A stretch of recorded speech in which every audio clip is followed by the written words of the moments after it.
आपने ये जरूर देखा होगा कि कुत्ता बिल्ली जब बीमार हो जाते तब वो खाना पीना छोड़ देते, लेकिन मनुष्य तो उनसे भी गया भी था, बीमार होता है तब भी ठूंसता रहता है, थोड़ा सा ये खा लूं, थोड़ा सा वो खा लूं, थोड़ी सी दवाई खा लूं। इसलिए आज की अंग्रेजी दवाइयां तो मानो रोगों का घर बनती जा रही है। पूरी दुनिया में भारत तीसरे नंबर का दवाइयों का मार्केट बनता जा रहा है, रिपोर्टें ये कह रही। उसमें से भी 5,000 दवाइयों को परमिशन नहीं है और बिना लाइसेंस के, बिना परमिशन के बिक रही है धड़ल्ले से, कोई बोलने वाला नहीं। तो सच्ची शिक्षा और सच्चा स्वास्थ्य किसे कहते हैं? सच्ची शिक्षा वो है कि जिसमें दिशा हो, दीक्षा हो। लेकिन आजकल के शिक्षा संस्थान युवकों को, विद्यार्थियों को, युवा समाज को आत्महत्या के लिए धकेल रहे। आज की शिक्षा शिक्षा नहीं है, आज की शिक्षा मानसिक बौद्धिक दबाव है, रटे रटाए तोते तैयार करती है। ये रटंत विद्या नौकरों के झुंड निकाल रही है, गुलामों के दल निकाल रही है।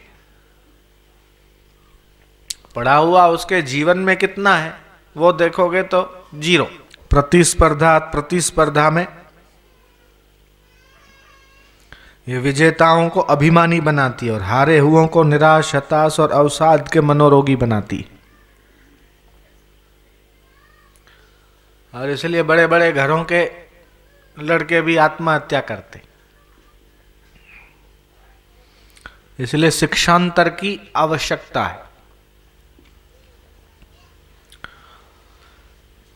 सरकार शिक्षा देगी और तब हम शिक्षित होंगे, इस भरोसे पे मत रहना। और निजी संस्थान शिक्षा देंगे तो उनकी फीस ही इतनी है कि बाल मंदिर में, केजी में, यहाँ बच्चे को प्रवेश डालो तभी कितना डोनेशन ले लेते। वो शिक्षा खर्चीली होती जा रही। इसलिए न निजी संस्थानों से ज़्यादा उम्मीद रख सकते हैं, न सरकारी संस्थानों से उम्मीद रख सकते हैं। हम तो सदगुरु के ज्ञान के आधारित गुरुकुलों से हम उम्मीदें रख सकते हैं कि तब बच्चों को जो है उच्च शिक्षा, दिव्य शिक्षा मिल सकती है। विषय वस्तु का अनुभवात्मक ज्ञान जितना बच्चों में आएगा उतना ही बच्चों में सही शिक्षा विकसित हुई ऐसा माना जाएगा। बुद्धिमत्ता की परीक्षा क्या है कि पेपर में अच्छे मार्क आए, ये बुद्धिमत्ता की परीक्षा है क्या? माँ बाप बच्चों को बोलते हैं अच्छे नंबर आना चाहिए, अच्छे नंबर आना चाहिए। तो क्या बुद्धि की परीक्षा, पेपर में परीक्षा में अच्छे नंबर आए, यही बुद्धि की परीक्षा है क्या? नहीं। हो सकता है कि परीक्षा में फेल हुआ हो लेकिन उसकी बुद्धि अच्छी हो, ऐसा भी तो हो सकता है। तो बुद्धिमत्ता का आधार क्या अच्छा नंबर है? समझो अच्छा नंबर नहीं आया तो क्या वो कम बुद्धि वाला है? नहीं। ऐसे कितने कितने अपने जीवन में सफल हुए लोग जो कितने अपने पढ़ाई में फेल हो गए।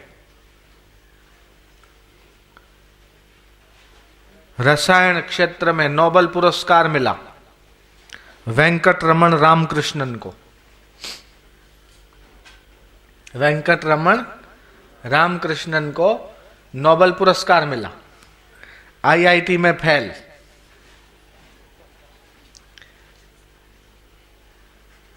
वेंकटरमण रामकृष्ण आईआईटी के एग्जाम में फेल हो गए, मेडिकल कॉलेज में फेल, जेईई में फेल, 3 जगह फेल, और रसायन विद्या में ऐसे निपुण की नोबेल पुरस्कार मिला।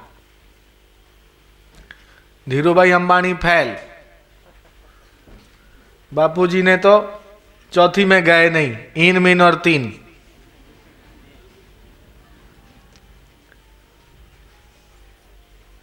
और ऐसे कितने नाम मैं गिना सकता हूं जो अपने स्कूली विद्या में फेल और उन्होंने अपने अंदर छुपी हुई प्रतिभाओं को विकसित किया। उनके हाथ के नीचे काम करने वाले कितने MBA के और BBA के लड़के उनको उनके संस्थानों में, उनकी कंपनी में नौकरी मिल जाए ये तरसते हैं। अपने स्कूल में कितने फेल हुए विद्यार्थी अपनी प्रतिभा को ऐसी विकसित कर लिया कि कई पढ़े लिखे उनके वहां आज नौकरी कर रहे। हम भी 7वीं में फेल हो गए, 8वीं में फेल, 9वीं आधी छोड़ी, 10वीं की परीक्षा घर बैठे दिया। मेरी खुद की कहानी बता रहा हूं। देश विदेश में प्रवचन करते कई बुद्धिमान डॉक्टर, वकील, इंजीनियर, साइंटिस्ट। बैंकॉक में प्रवचन हुआ, वहां की जानी मानी कंपनी का डायरेक्टर आके प्रवचन सुना। फिर उसका इंटरव्यू लिया गया सुदर्शन के लिए, मंथली DVD चलती है, उसके लिए इंटरव्यू लिया। वो बोला कि मैंने इतनी कम उम्र का संत देखा है जो अनेक विषयों पर इतना ज्ञान रखता है। मैंने जिंदगी में इतनी कम उम्र के संत, छोटी उम्र के बड़े ज्ञान वाले संत मैंने मेरी जिंदगी में पहली बार देखे जो अलग अलग विषयों पर इतना अधिक ज्ञान रखते। मैंने कहा यह ज्ञान मैं अब सत्संग से और अपने अध्ययन से प्राप्त किया हूं, स्कूलों से प्राप्त नहीं किया। तो बुद्धिमत्ता की परीक्षा सिर्फ आप पेपर को ठीक से लिखते हो और आप बुद्धिमान हो, यह बुद्धिमत्ता की परीक्षा नहीं है। बल्कि किताबों में जो है वो आपके आचरण में कितना आया, आपके भीतर कितनी कला है, कितनी कौशल है, आप किसी चीज को कितना अच्छे से समझ सकते हैं और किसी को समझा सकते हैं और अपने जीवन में उसको ढाल सकते हैं अपने लक्ष्य के प्रति या मानवता के हित के प्रति। आप उन समझी हुई बातों को कितना जीवन में आजमा सकते हो, इस आधार पर आपके जीवन की, आपकी बुद्धि की परीक्षा होती। रटकर याद कर लेना, रटे रटाए तोते बन जाना, यह कोई नंबर ले आना, यह बहादुरी नहीं है। दिमागी क्षमता और विश्लेषणात्मक योग्यता का विकास होना, उसे दिशा मिलना, दीक्षा मिलना और शिक्षा दीक्षा दोनों का मेलजोल होकर जीवन को आगे बढ़ाना, वही जीवन अपने लिए, अपने परिवार के लिए, अपने समाज के लिए, देश के लिए और विश्व के लिए उपयोगी होगा।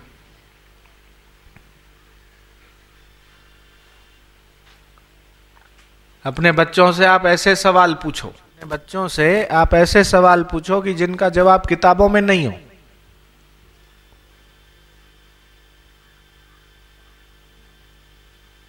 और उनकी बुद्धि को विकसित करो। उच्च शिक्षा, उच्च शिक्षा, उच्च शिक्षा के नाम पर कितनी उसमें विसंगतियां हैं, वो तो आज के शिक्षकों से पूछोगे तो पता चलेगा। शिक्षकों से मैं बात करता हूं और उनको पूछता हूं कि आप जो पढ़ाते हैं बच्चों को, क्या आप उससे संतुष्ट हैं? वो बोलते हैं नहीं। यहां भी जो शिक्षक बैठे होंगे, शिक्षिकाएं बैठी होगी, वो अपने दिल पे हाथ रख के अपने आप से पूछो कि आप जो बच्चों को पढ़ाती हैं, क्या उससे आप संतुष्ट हैं? बच्चों को और आप जो पढ़ाते हो वो, उससे आप संतुष्ट नहीं है तो बच्चे कैसे संतुष्ट होंगे? शिक्षक और विद्यार्थी कौन सी डायरेक्शन में बच्चों को ले जा रहे हैं उन्हीं को पता नहीं। शिक्षकों को ही पता नहीं कि हम ये पढ़ाकर पढ़ने वाले बच्चों को किस दिशा में ले जा रहे, ये वही नहीं जानते। दिशा विहीन, लक्ष्य विहीन शिक्षा, वो शिक्षा नहीं, वो बोझ है, वो मानसिक दबाव है। बच्चे ने आत्महत्या कर ली, बच्चा फेल हुआ, दोष किसका? मैं कहता हूं दोष बच्चे का नहीं है, वो जिस स्कूल में फेल हुआ उस स्कूल, वह स्कूल फेल है पढ़ाने में, इसलिए बच्चा फेल हुआ। जयराम जी की बोलना पड़ेगा, भले ये बात हजम होने में थोड़ा दिक्कत पड़े, ये बात हजम होने में या सुनने में भले भारी लगे, लेकिन ढंग से सोचेंगे तो इस बात में भी बहुत दम है कि इस स्कूल में पढ़ने वाला बच्चा फेल हुआ। बच्चे का गलती कि स्कूल की गलती? मैं कहता हूं बच्चा फेल हुआ, उसको ऐसे पढ़ाया नहीं गया कि जिससे वो पास हो सके। अगर उसको उस ढंग से पढ़ाते, वो जिस ढंग से समझ सकता है, वो जिस ढंग से पास हो सकता है, वो जिस ढंग से आगे बढ़ सकता है, उस ढंग से उसको नहीं पढ़ाया, इसलिए वो फेल हुआ। तो बच्चे की गलती नहीं है, पढ़ाने वाले की गलती, शिक्षा पद्धति की गलती। और ये बात सिर्फ मैं बोलता हूं नहीं, आज बड़े बड़े चिंतक, बुद्धिमान, शिक्षाविद, कई पत्रकार, कई प्रोफेसर लोग भी इस बात से चिंतित हैं कि आज की शिक्षा युवकों को, बच्चों को कहां ले जा रही।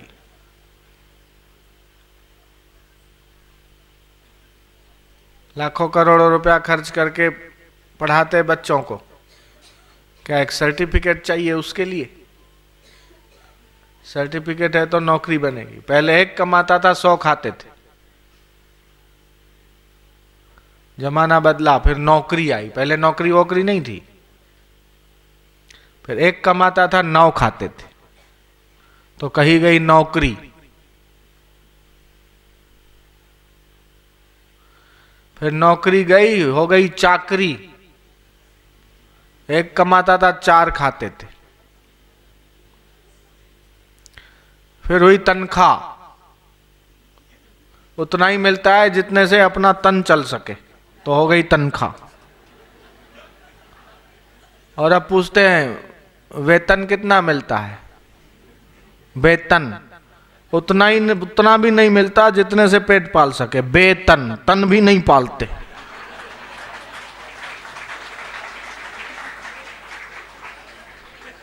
ये है आज की शिक्षा जयराम जी की। पहले एक कमाता था, 100 खाते थे, फिर हुई नौकरी, फिर हुई एक कमावे 4 खाए। अपने माँ, बाप, पत्नी और बच्चा, या खुद 4। फिर हुआ तनख्वाह, तन खा सकता है। इसलिए बापूजी बोलते अमेरिका का हाल देखो, लेडा भी कमाता है, लेडी भी कमाती है।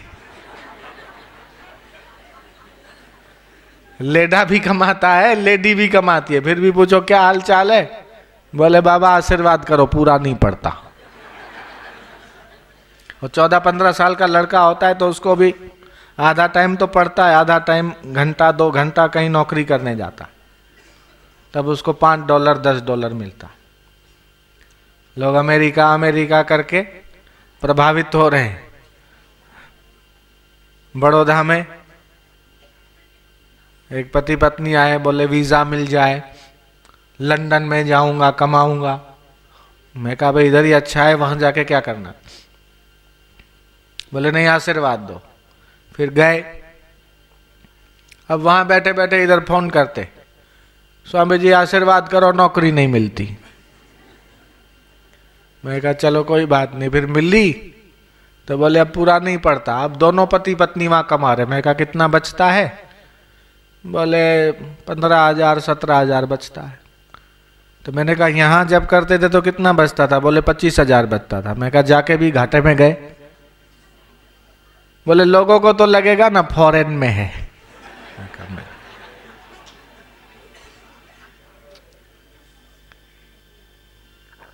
ये तो वही बात हुई जैसे अपना ही हाथ से अपने गाल को तमाचा मार के गाल लाल करना।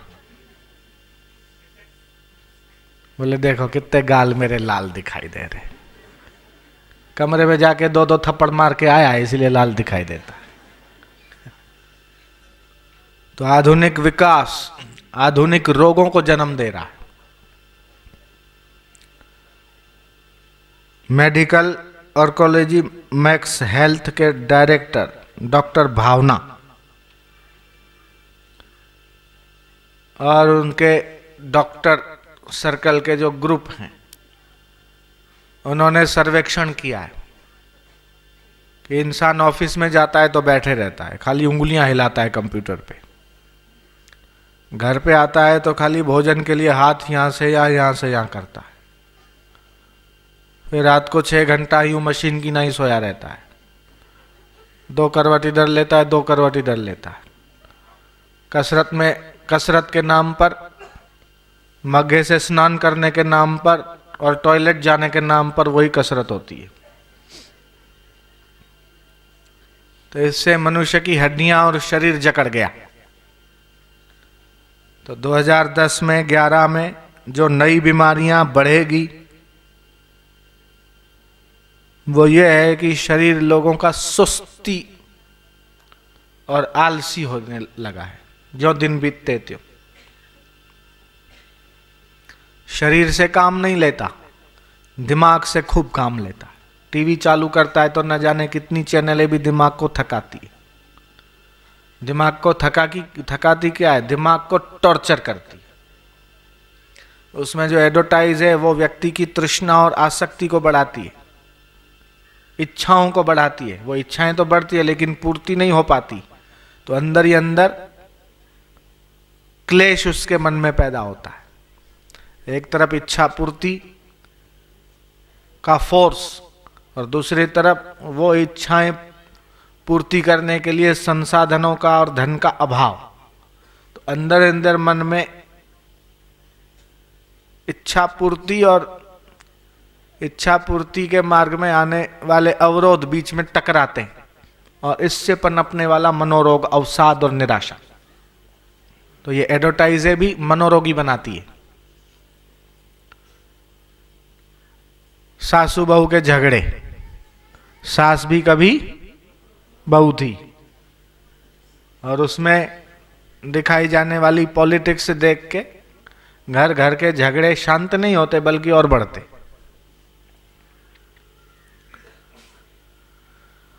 तो आधुनिक जीवन शैली, मोबाइल, कंप्यूटर, प्रदूषण युक्त बाइक, कार में भी केवल थोड़े थोड़े पैर की उंगलियां, पैर के पंजे हिलते।